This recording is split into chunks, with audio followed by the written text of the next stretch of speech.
सुप्रभात विद्यार्थियों।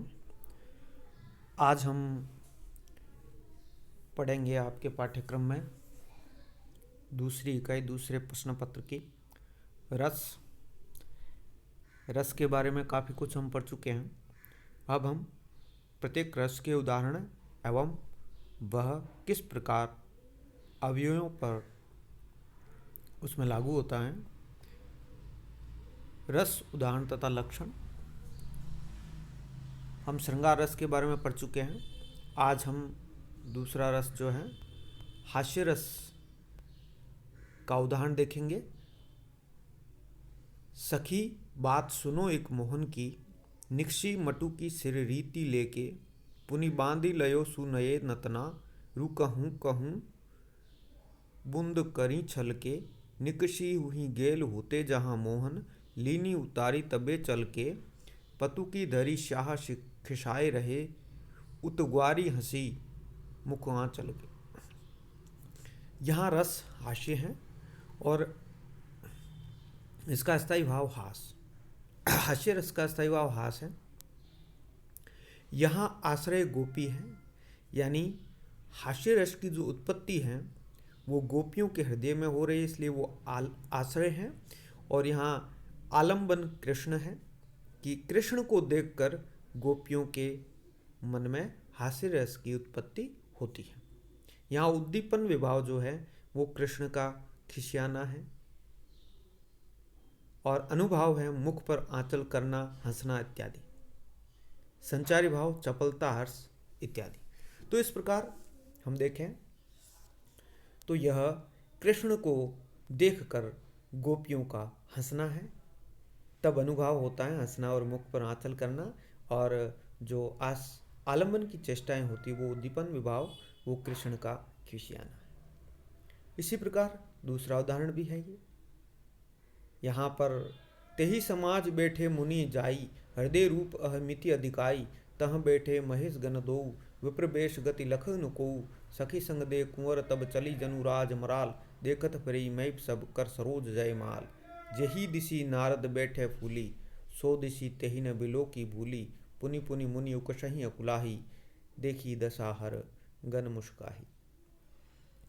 यहाँ नारद जी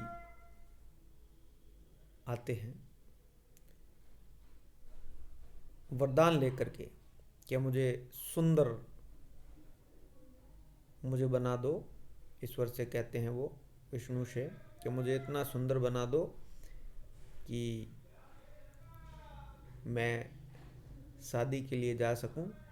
और उन्होंने कहा था हरि के समान बना दो, और उसी प्रकार उनको वो वरदान दे दिया तो वो बंदर के समान बन गए। उसका अर्थ ये भी होता है, ऐसी कथा है कुछ। तो उसमें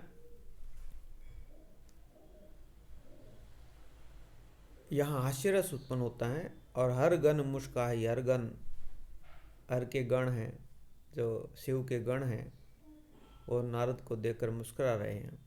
नारद सोच रहे मैं इतना खूबसूरत हूँ, और उनको वह रूप मिल गया था अलग। यहाँ जो है हास्य रस है। हास्य रस का स्थायी भाव हास है। आश्रय हर गण है, यानी हर गणों के हृदय में हास्य रस की उत्पत्ति हो रही है। आलम्बन नारद है, यानी यह आलम्बन विभाव है। विभाव के दो रूप, आलम्बन और उद्दीपन। नारद को देखकर हर गणों के हृदय में हास्य रस की उत्पत्ति हो रही है।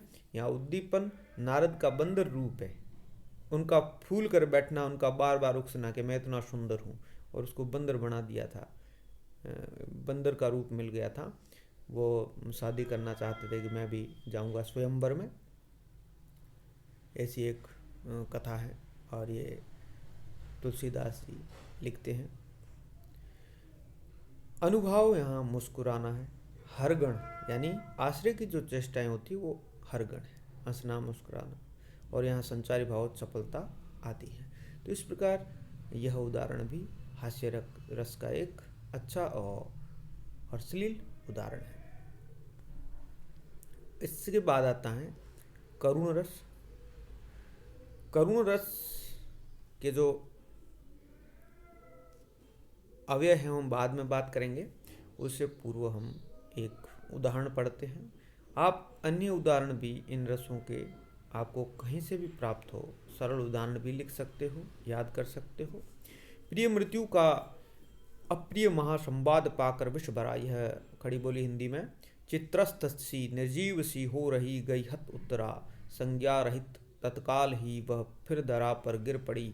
उस समय मूर्छा भी अहो हितकर हुई उसको बड़ी, फिर पीट कर सिर और छाती अश्रु बरसाती हुई। कुररी सदृश सकरुण गिरा से दैन्य दर्शाती हुई, बहुविधि विलाप लाप वह करने लगी उस शोकमयी। निज प्रिय वियोग समान दुख होता न कोई लोक में। यह अभिमन्यु की मृत्यु पर उत्तरा का विलाप है। यहाँ करुण रस है, स्थायी भाव शोक है।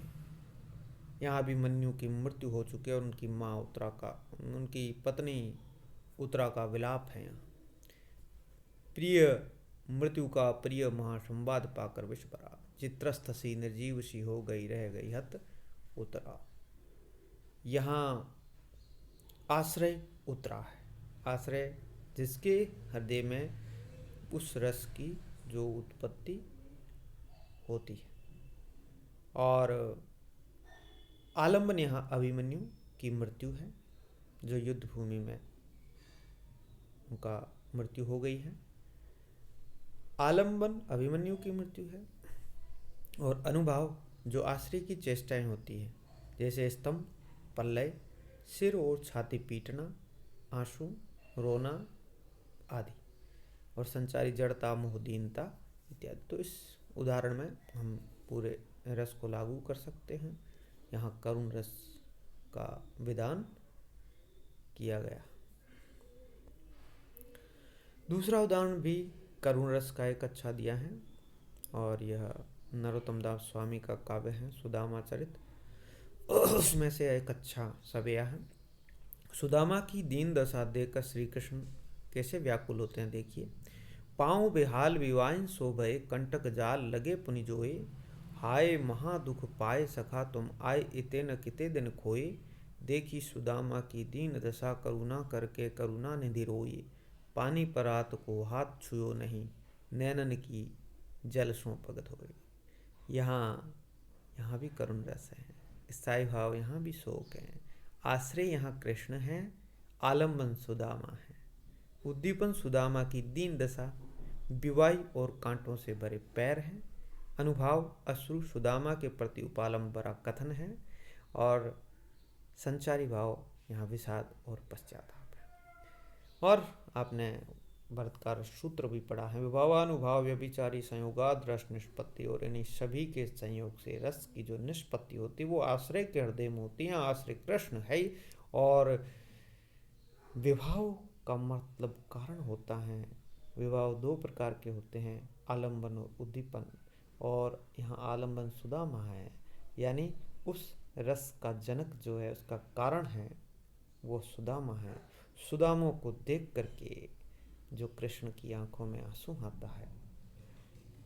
पानी परात को हाथ छुयो नहीं, नैनन के जल सो पग धोए। परात में पानी पैर धोने के लिए लाए थे, लेकिन उसकी आवश्यकता ही नहीं पड़ी, क्योंकि वह सुदामा की दशा देखकर श्री कृष्ण की आंखों से जो अश्रु लुढ़के थे, उन्होंने उनके पैरों को अच्छी तरीके से धो दिया था। उद्दीपन विभाव यानी इस रस को और भी उद्दीप्त करते हैं, वह होते हैं आलंबन की चेष्टाएं होती है, या आलंबन की दशा होती है, आलंबन की स्थिति होती है। तो वहाँ सुदामा की स्थिति क्या है? सुदामा की दीन दशा, विवायु और कांटों से भरे पैर होते हैं। और ये ध्यान रखना है कि अनुभव होते हैं वो आश्रय की चेष्टाएं होती है। आश्रय यहाँ कृष्ण है, जिसके हृदय में यह रस उत्पन्न हो रहा है। यहाँ अश्रु और सुदामा के प्रति उपालंब भरा कथन, यह उनके हृदय में यह रस उत्पन्न हो रहा है। हम जब यह नाटक है या पाठक जो पढ़ता है, तो हमारे हृदय में भी यह रस उत्पन्न होता है, लेकिन हमारी आंखों में भी कभी कभी ऐसा पढ़ने से अश्रु आ जाते हैं, लेकिन अंत में हमें वो ही आनंद ही देता है। कि देखिए क्या स्थितियाँ थी। और यही तो रस है, इसकी परिभाषा तो यही है, जो आनंद प्रदान करें वही तो रस है। तो इस प्रकार यह दो रसों के हमने उदाहरण आज देखे हैं। आगे की बात अगले वीडियो में करेंगे। तब तक के लिए धन्यवाद।